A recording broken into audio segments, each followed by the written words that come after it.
welcome back to our sessions. Now we are moving on to discuss impairments.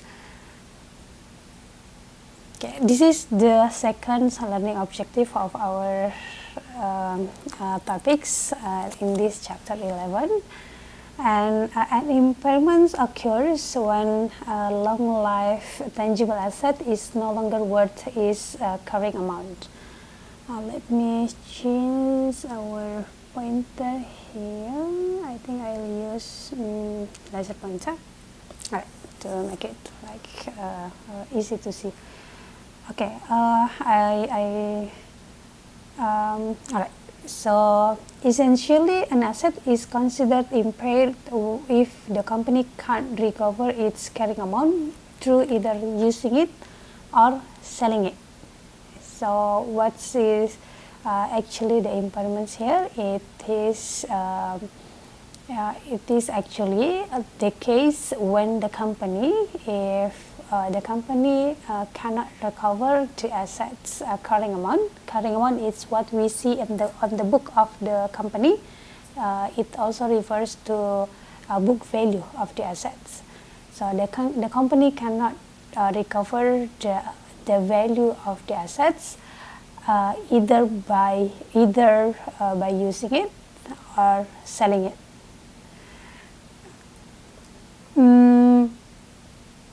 This could be happen due to various factors such as maybe changes in the market conditions, damage to the assets, or shifts in technology that render the asset less useful or even obsolete.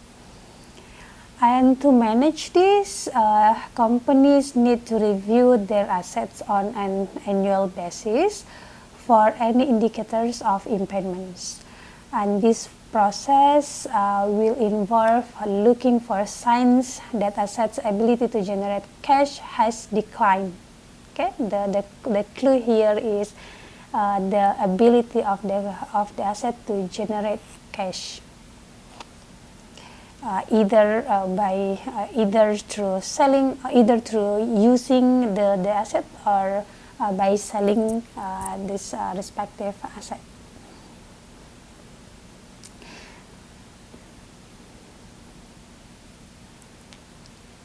Okay, let's move on to these quite practical things here.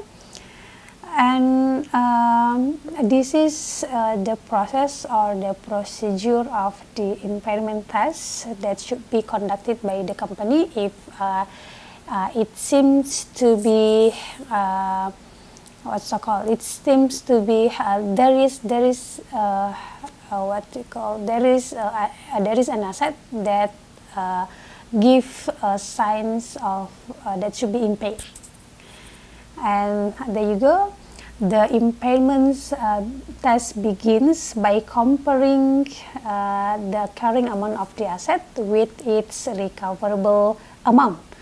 The carrying amount is the amount of the asset which is currently valued, which is currently presented on the balance sheet or the statement of the financial positions, after accounting for the depreciations or amortizations. We covered it from our previous sections when we calculate the depreciations.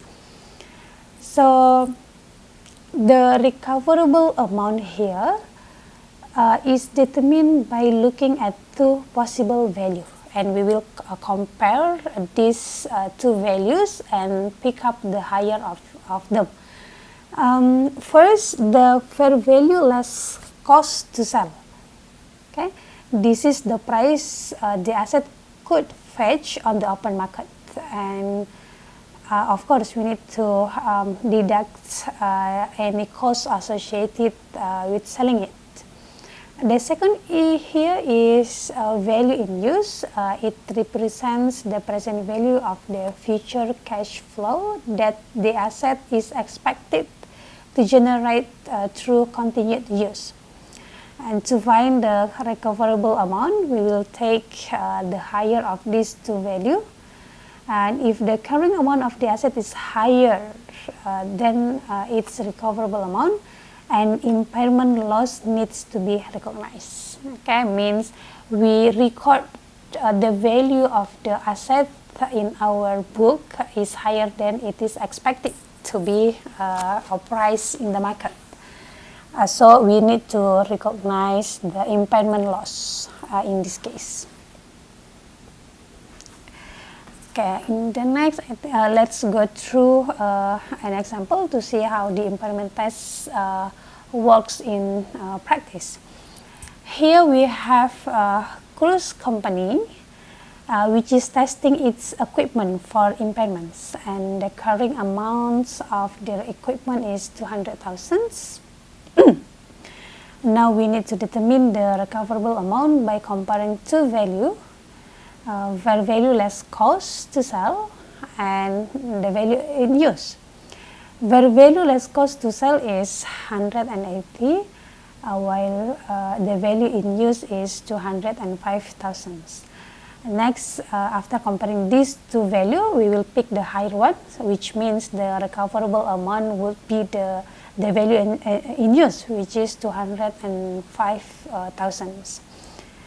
The example illustrates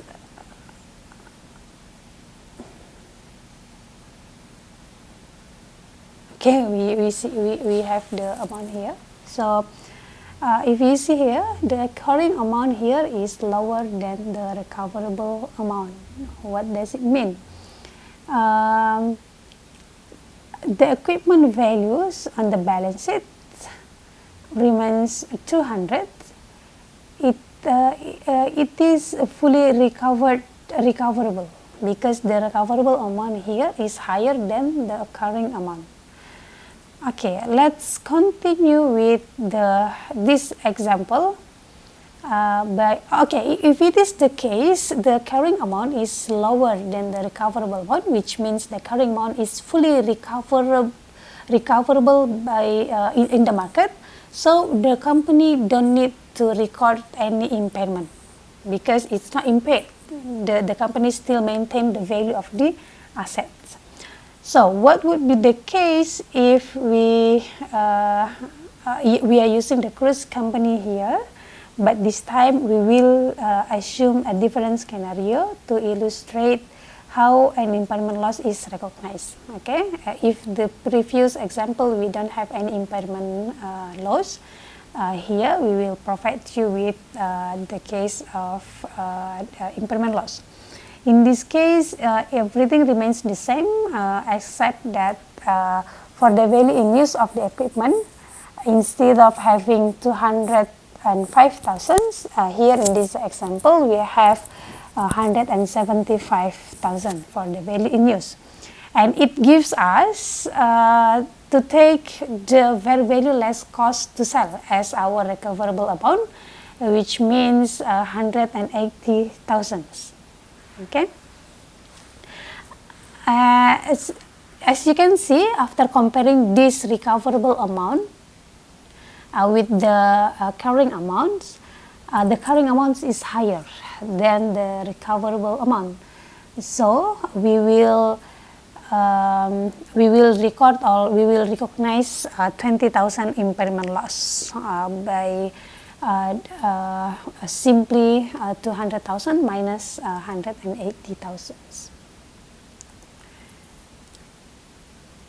Okay, so after that calculations, of course, we need to provide the journal entry for this by simply debit the loss on impairment 20,000 and credit accumulated depreciations by the same amount 20,000. Okay, I need to explain a bit on here.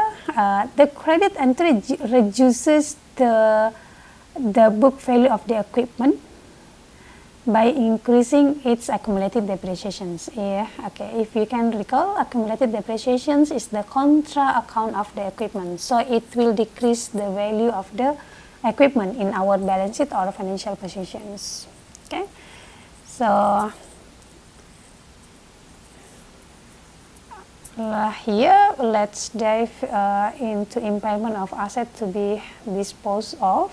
And when a company decides to dispose of an asset, there are specific steps to follow to reflect its value accurately on the financial statements. And here are the three things that we need to know.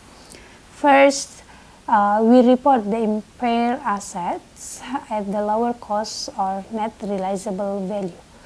This is often referred to as the fair value less cost to sell. In other words, if the fair value of the assets, after of course subtracting any cost related to selling it, is lower than its carrying amount, we record it at that lower amount. That's why we have the impairment loss in our previous slide. Now here's the important detail here. While an asset is held for disposal, we don't take any depreciations or amortizations on it. Since the asset is being prepared for sale, we stop any additional depreciation charge during this period. Okay, there would be so because we know that we are going to dispose of our impaired assets, then we stop the amortizations process or the or depreciations. So we don't have to record any depreciations or amortizations expense upon these specific assets. And lastly here, once an asset is classified as held for disposal, we can make adjustment, either write it up or down over time. But with a condition, of course. After a write-up, the asset's carrying amount should never exceed the original carrying amount before the impairment occurred. And this will help to ensure that we don't overstate the asset's value on the balance sheet. Alright, so I could say that this process ensures the asset's value on the balance sheet or the financial positions is realistic and reflects its potential cash flow for the company. Okay, this is the end of these sections. We will explain the accounting procedure for depletions in the next section.